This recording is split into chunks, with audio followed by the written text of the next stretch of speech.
Bonjour tout le monde. Donc, mon nom c'est Marc-André. Vous pouvez me trouver sur Instagram à Hair by Marc-André. Je suis un éducateur Paul Bryant. Ça fait 3 ans. Coiffeur depuis 12 ans et la couleur semi-permanente, c'est une de mes expertises. Donc, c'est ça que je vais faire aujourd'hui. Mon histoire avec Paul Bryant a commencé, ça fait depuis 2017 que j'utilise le produit dans les salons de coiffure et après, j'ai été invité à être éducateur pour eux. Et maintenant, j'ai des super belles expériences comme pour être ici avec vous aujourd'hui. Donc, aujourd'hui, le look que je fais, c'est inspiré par cette image ici que j'ai fait sur une de mes clients modèles. Une couleur lilas pastel holographique. Et c'était ça ma formulation. Donc, pour la base, j'ai fait Clear avec Elixir et Blue Muse. Et pour mon arc-en-ciel, j'ai fait tous les néons. Donc, Blue Muse, Area 51, Firefly, Lava et Candy avec du clair. Clair, personnellement, c'est la couleur que j'utilise le plus de toutes les couleurs Paul Bryant. Je le mélange avec toutes mes couleurs parce que j'aime vraiment ça, des looks vraiment pastel, holographiques, super, super beaux. Donc, c'est ça que je vais commencer à faire aujourd'hui. C'est vraiment un look super simple, mais ça a beaucoup, beaucoup d'impact.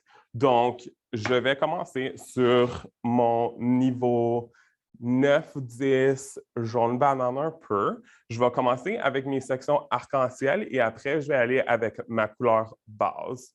Donc, je vais prendre des sections diagonales, verticales, penchant en bas jusqu'à la nuque. Donc, je vais laisser un pouce, un quart de pouce en avant parce que des fois, quand on a des arcs-en-ciel direct avant, ça peut être comme un peu trop et trop bloqué. Donc, je vais prendre mes petites sections en allant diagonale verticale et je vais prendre des sections que je peux comme lire un papier par-dessus. Donc, je vais commencer avec ma première section. Moi, personnellement, j'aime utiliser les couleurs comme un arc-en-ciel. Donc, je vais aller bleu, vert, jaune, orange, rose et recontinuer. Pour ma première couleur, à cause que j'ai une base lilas, je vais utiliser ma couleur de base en premier pour commencer ma section. Donc, je vais aller peinturer directement avec ma couleur base pour avoir un plus beau dégradé dans toutes les couleurs. Donc, maintenant, je vais aller avec mon bleu en commençant les arcs-en-ciel. Encore, je l'ai diluté avec du clair beaucoup, beaucoup fort pour faire. Blue Muse, c'est vraiment une couleur super dure, super flash, comme il y a beaucoup, beaucoup de pigments dedans. Donc, j'ai utilisé juste un petit picot de couleur avec beaucoup de clair. Je vais aller avec mon vert maintenant, juste pour peinturer les arcs-en-ciel. Je fais à propos 1 pouce de couleur et je vais utiliser mon pinceau pour vraiment faire une belle dégradation en les couleurs parce qu'on ne veut pas avoir trop de blocs. Des fois, c'est super beau, mais ce n'est pas ça qu'on veut en ce moment, à cause qu'on veut vraiment du holographique super comme transparent. Donc, je vais aller avec mon jaune et je vais utiliser mon pinceau encore pour faire une dégradation. J'utilise les mèches de Framar. Je trouve que c'est super, super facile à faire des arcs-en-ciel quand que tu vas faire plus qu'un arc-en-ciel parce que je peux voir le placement de toutes mes couleurs pour que je puisse avoir une coloration égale. Donc, je vais aller avec mon petit orange. Encore à faire des belles dégradations. Je vais finir avec mon petit rose. Et après, je vais retourner avec ma couleur de base pour finir la section avec cette couleur-là. Je vais juste retoucher là. Donc, maintenant, je vais aller avec un autre mèche et je vais retourner avec une autre section. Je vais laisser des cheveux entre les sections pour qu'on puisse avoir plus de holographique et moins de juste des barres d'arc-en-ciel. Encore, ça peut être vraiment beau, mais ce n'est pas le look qu'on fait aujourd'hui. Donc, je vais garder ma petite section de quart de pouce juste pour casser l'arc-en-ciel et je vais prendre une nouvelle section. Je vais retourner avec un autre mèche et je recommence mon arc-en-ciel. Donc, on va faire 4 arcs-en-ciel en total. Et je fais juste en haut pour qu'on puisse avoir le plus d'impact, mais c'est plus facile. Si on commence à faire des arcs-en-ciel sur toute la tête, ça va prendre vraiment, vraiment longtemps et tu vas perdre tous les arcs-en-ciel qui sont en dessous. Donc, je recommence avec mon bleu.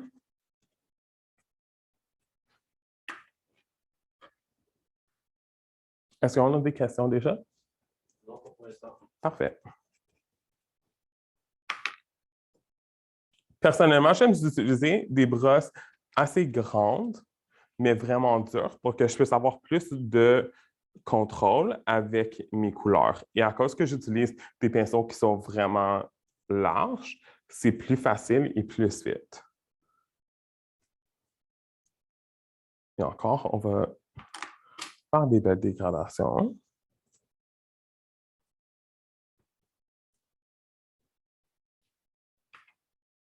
Une autre raison que j'aime utiliser les mèches, c'est à cause que ça peut respirer et ça peut faire la technologie des semi-permanents se fait comme il sèche à faire un peu dur, comme une croûte par-dessus, pour que ça ne va pas tout couler entre les couleurs. Et donc, avec les mèches, ça peut encore respirer, puis il va y avoir de l'oxygène pour que ça peut faire cet effet-là.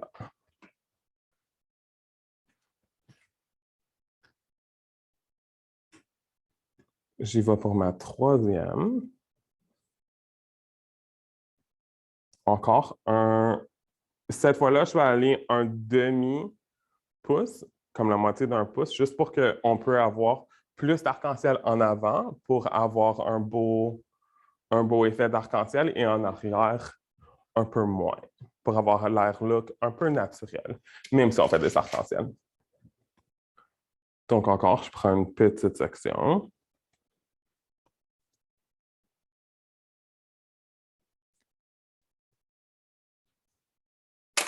Et on recommence avec la couleur base. Et encore, ma couleur base est Elixir, Clair et Blue Muse. Pour faire un vraiment, vraiment beau lilas, un peu plus froid. C'est pour ça que j'ai utilisé le Blue Muse.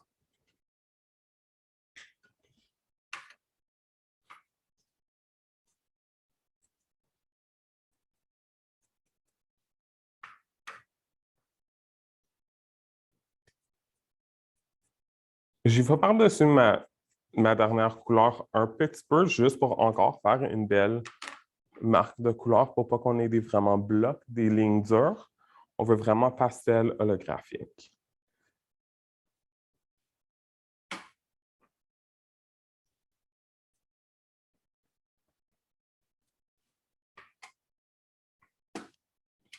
Et encore avec ma couleur de base. Donc, on va faire un dernier arc-en-ciel et après, je vais aller avec la couleur de base entre tous les arcs-en-ciel pour avoir notre belle base. À cause que mon blanc, ma base, est un peu plus jaune, c'est aussi pour ça que j'ai utilisé le Blue Muse pour aller contracter, pour aller comme tone mon jaune pour faire un meilleur plus argent, lilas, vraiment beau. Et en arrière, je vais prendre un pouce entre mes arcs-en-ciel pour encore avoir plus pour casser l'arc-en-ciel.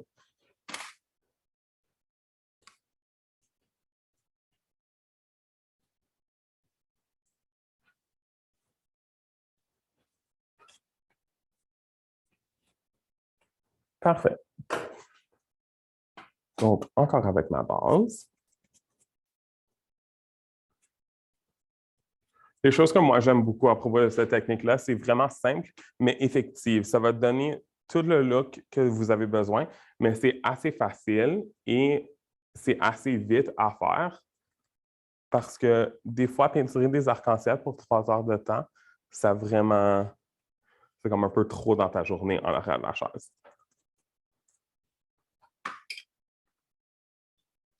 Donc, encore avec mon jaune.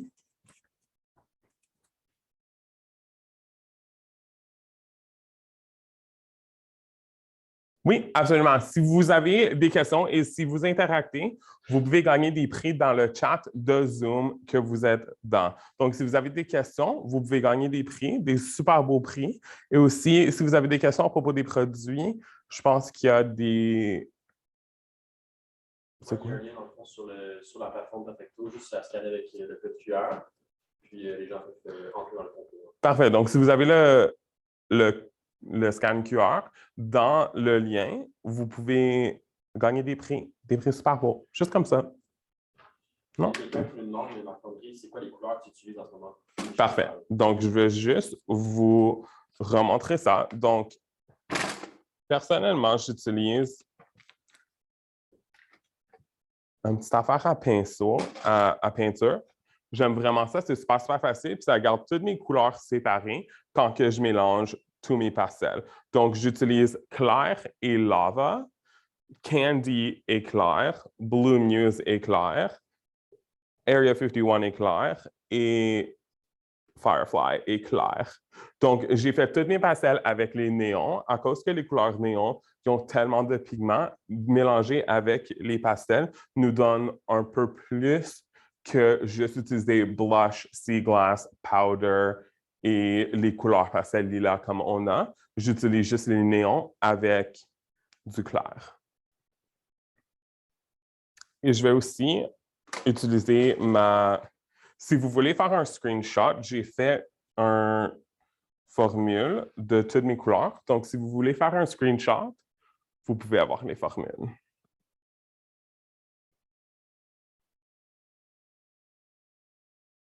Parfait. Et encore, c'était inspiré par ce look-là que j'ai fait sur un de mes clients favoris qui s'appelle Dawn. Donc, ça, c'est ma dernière arc-en-ciel. Donc, je vais le bloquer avec ma mèche. Et maintenant, on a des petites sections comme des paquets d'arc-en-ciel. Et entre les couleurs, on a laissé toutes nos sections. Fait qu'on va aller peinturer ces sections-là en ce moment avec notre base qui est Clair, Elixir et Blue Muse. Marc-André, on a une petite question pour toi. Oui. On demande combien de temps est-ce que tu laisses reposer les couleurs? Donc, à cause que je fais des pastels, ça dépend vraiment comment de longévité qu'on veut. Avec les pastels, je fais 45 minutes, moi, habituellement, à cause que je veux que ça dure plus que comme une ou deux lavées. Et à cause que j'ai fait vraiment des couleurs pastels, le plus long possible, le meilleur. Habituellement, avec les couleurs néon, après 5 minutes, vous avez l'impact que vous allez avoir, mais le plus long, ça va être la plus longue dureté, comme des couleurs, longévité des couleurs.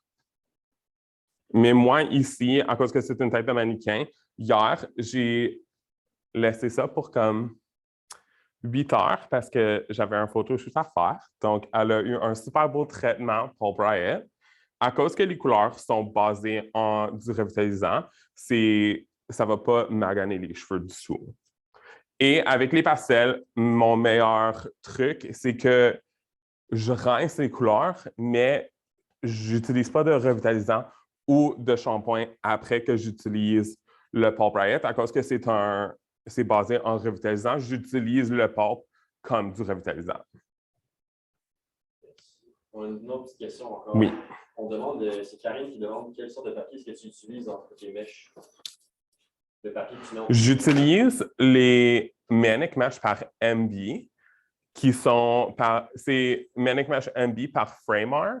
Sont super, super fun. J'utilise ça pour tout et sont réusables et recyclables. Donc, c'est meilleur pour la terre que des papiers d'aluminium. Donc, vous pouvez les rincer entre les utilisations pour les avoir pour plus longtemps. Et à cause que ça respire encore, ils vont devenir, comme les couleurs vont devenir un peu dures, donc il ne va pas se couler dedans quand que j'ai les rinces. Et je vais les rincer avec de l'eau froide comme le Titanic. Genre tellement froid, il faut qu'on ait des cheveux comme de l'eau vraiment, vraiment froide et il ne va pas avoir de coulage. Toutes les couleurs vont être là. et ça va devenir super, super beau. Il faut tout le temps les rincer avec de l'eau froide, mais quand je fais des pastels, c'est vraiment, vraiment froid. Et donc, entre toutes mes sections, je vais aller avec ma base. Il y a quelqu'un qui demande c'est quoi nos produits, nos shampoings et nos revitalisants. Je sais pas si tu peux parler du Bangkok, Tokyo, etc. On a Bangkok, Tokyo et on a Bangkok et Tokyo qui est notre shampoing. On a aussi Santa Maria qui est le revitalisant, le Deep Conditioner. Santa Barbara, notre masque. Donc, c'est ça que je donnerais à mes clients pour aider avec la couleur à la maison. Donc, à cause que c'est paraben-free, sulfate-free, ça va vraiment aider à garder les couleurs vraiment belles. Avec les couleurs Pulp Riot, quand on les mouille les cheveux, avec les semi-permanents, c'est là que ça va se déteindre.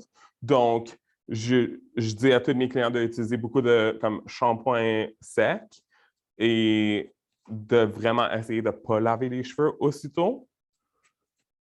Mais genre, c'est ça qui va aider avec la couleur pour la garder belle vraiment longtemps. Puis, Bangkok, Tokyo, les shampoings revitalisants sentent juste comme les couleurs. Donc, c'est vraiment, vraiment une belle senteur. On a une autre question aussi. Oui. C'est Geneviève qui demande pourquoi est-ce que tu n'appliques pas la couleur de base tout de suite contre les mèches? J'aime pas beaucoup de commitment. Genre, à cause que je veux pas faire des sandwichs. Aussi, si je manque des bouts, puis j'ai tout mis ma couleur entre les mèches, ça va vraiment, vraiment montrer. Fait à cause que j'ai mis mes mèches entre eux, je peux aller et juste comme tirer pour faire sûr que j'ai tous mes bouts. Que comme je peinture tous les cheveux. Does that make sense? Oui, ça répond à cette question, sinon toujours nous Parfait. Nathalie qui demande à quelle fréquence est-ce que tu recommandes de retoucher les couleurs pastel? Les couleurs pastel, on peut faire des color bombs aussi, qui est vraiment, vraiment, moi, j'aime ça, donner ça à mes clients. Donc, j'ai fait acheter un revitalisant et je mets un peu de la couleur dans le revitalisant pour rafraîchir la couleur entre les services qui viennent me voir. Si je fais des arcs-en-ciel, c'est un peu plus dur à cause que ça va déteindre tous les arcs-en-ciel. Mais si on a une couleur qui est assez simple, comme si je fais un lilas sur un blond, je vais lui donner un color bomb ou c'est comme notre toner, je dis de retourner à tous les 4 à 6 semaines pour rafraîchir toutes les couleurs.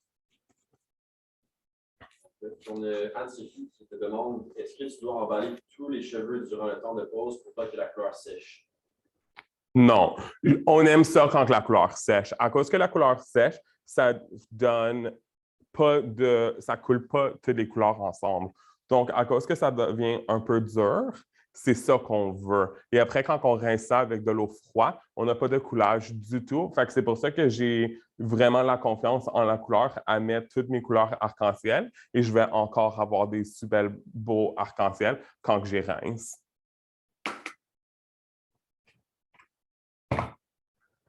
Le procès de les avoir séchés, ça s'appelle encapsulation en anglais, encapsulation en français, je pense.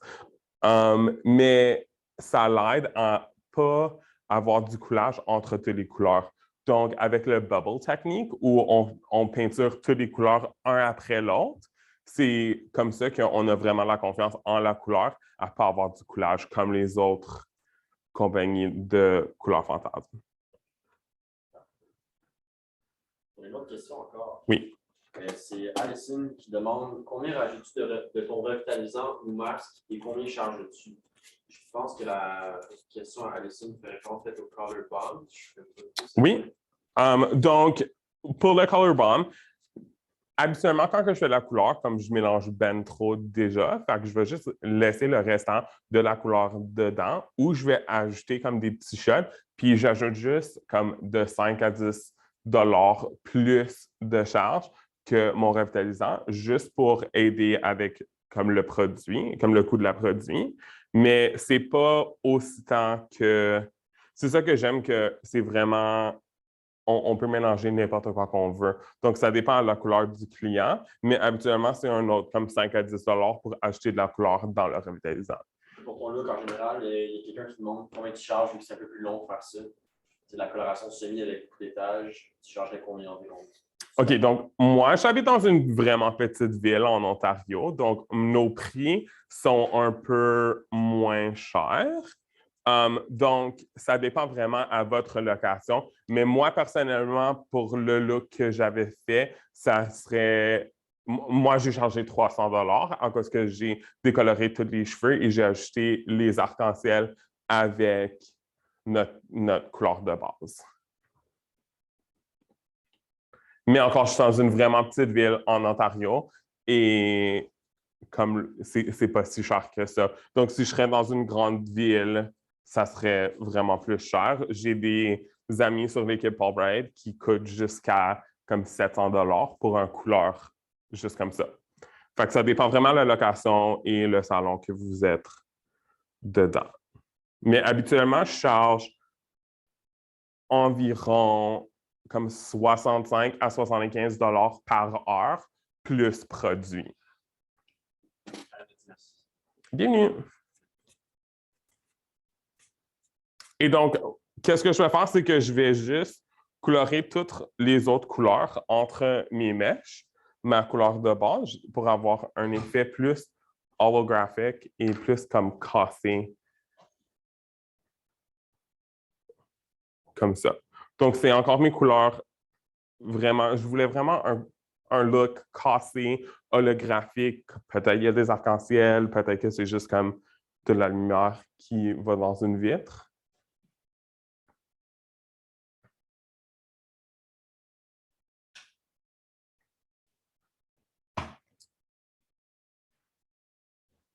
Donc, je vais encore aller et juste appliquer la couleur tout partout. Est-ce qu'on a des autres questions? Non, pour l'instant. Parfait. Donc, moi, personnellement, j'étais vraiment inspiré par un portrait de Edith Piaf. Il y en a un portrait qui est super beau, puis c'est toutes des couleurs vraiment bleues, froid, vraiment lilas, et c'est juste comme une de mes chanteuses favoris. Je sais que beaucoup des temps, il y a des coiffeurs qui comme ils ne savent pas où trouver l'inspiration, comme on a des clients qui viennent et ils disent vous pouvez faire n'importe quoi et on n'a juste pas aussi tant d'inspiration.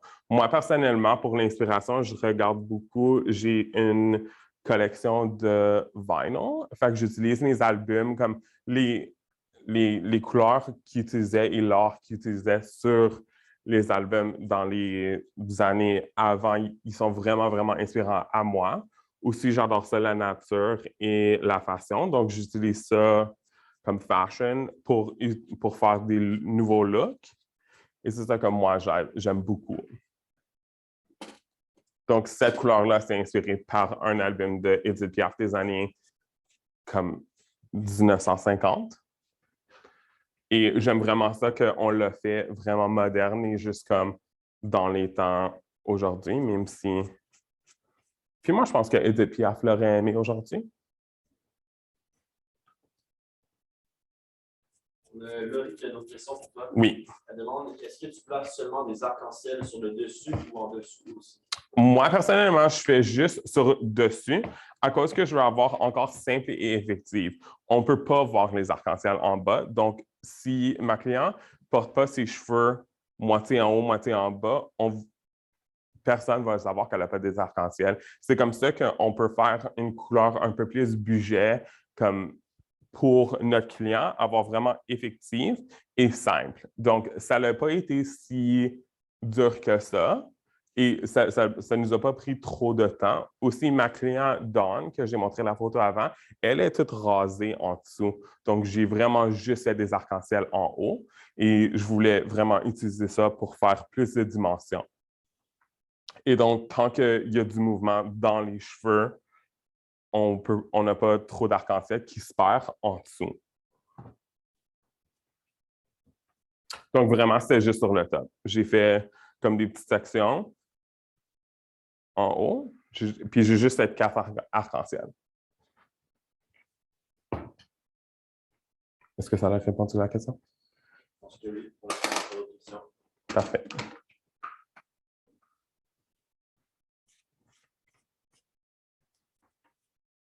Est-ce qu'il y a des personnes dans la classe qui ont des expériences à faire des couleurs arc-en-ciel plus holographiques?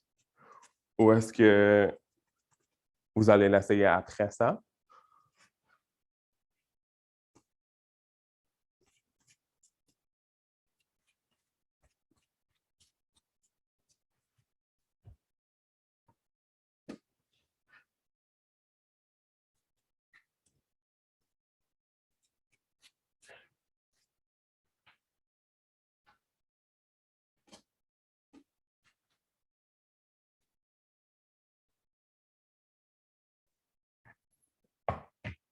Et toi, Marc-André, c'est comment que tu as rejoint Pulp Riot? C'est quand que tu as commencé à utiliser nos produits et que tu étais un peu. Moi, j'ai utilisé Pulp Riot en 2017, comme je l'ai trouvé sur Instagram. Il fallait qu'on le commande de Los Angeles avant qu'il vienne au Canada.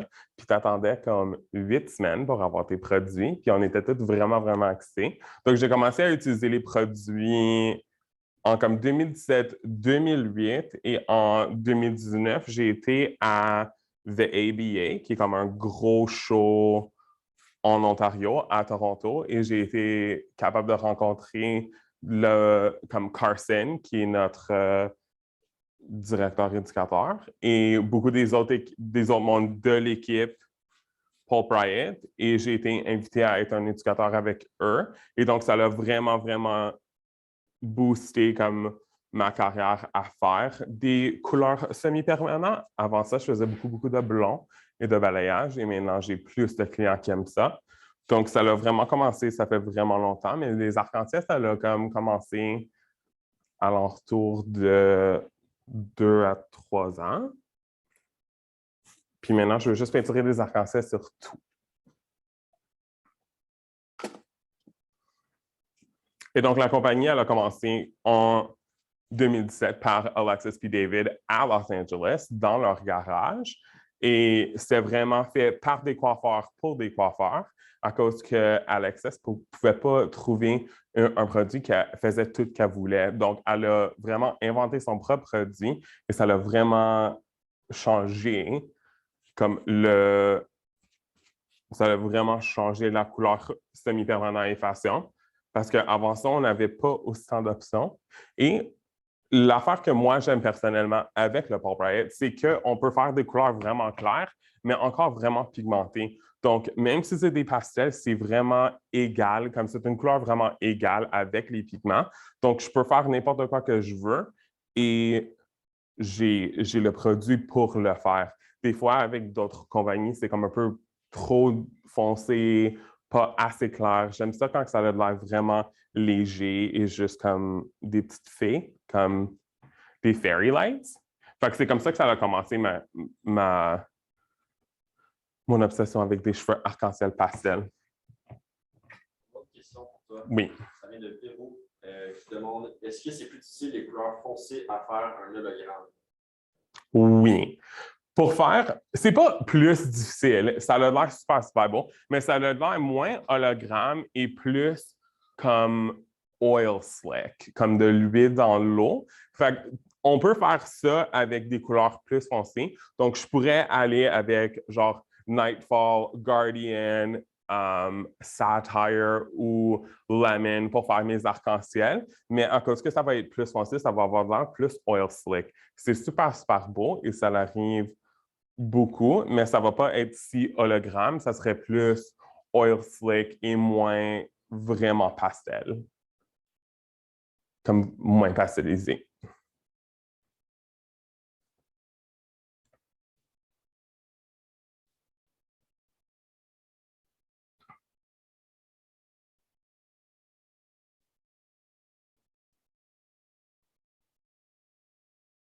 Et la raison que j'utilise clair et pas juste du revitalisant, c'est pour qu'on puisse les sécher et avoir l'encapsulation pour pas que mes couleurs coulent.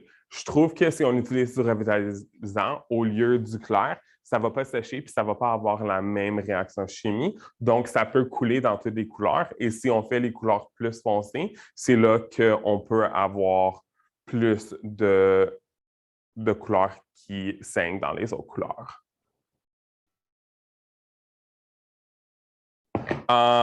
Donc, encore, ça c'était mon look holographique qui était inspiré par Edith Piaf. Et si vous voulez voir le résultat final, vous pouvez me trouver sur Instagram à Hair by Marc-André. Vous pouvez aussi me demander des questions sur mon Instagram et je vais répondre à tout. Et exactement ça. Puis maintenant, je pense qu'on a des prix. Ouais, si vous restez en ligne juste un petit 2 minutes, on va pouvoir faire le tirage de prix. Parfait. Restez en ligne.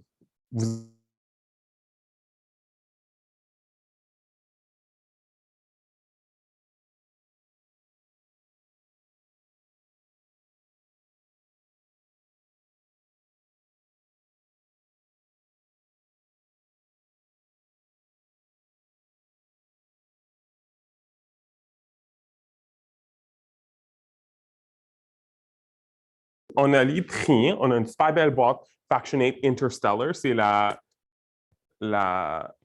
collection Interstellar qui est vraiment, vraiment beau. C'est comme un peu plus spatialisé. C'est dans la Faction 8 famille. C'est un de mes produits favoris. Donc, le gagnant à ça, c'est Nathalie Poitras. Et on a un deuxième prix qui est The Diary of a Mad Colorist par Stephanie Smith. C'est un de mes produits favoris aussi. C'est vraiment un super cool livre qu'il y a des pages qui sont des différentes couleurs. Donc, on a des jaunes, des blancs un peu plus foncés pour qu'on peut mélanger toutes les couleurs et les mettre dessus pour voir qu'est-ce que ça va avoir sur les cheveux. Et le gagnant du Diary of a Mad Colorist, c'est Anne-Sophie. Donc, ils vont prendre les liens ou on va les envoyer des courriels? On va envoyer, juste nous envoyer vos informations. Je vais mettre mon courriel dans le chat. Parfait. Donc, si vous voulez envoyer vos informations dans le chat, Antoine va être capable de vous envoyer les prix que vous avez gagnés. Bonne journée!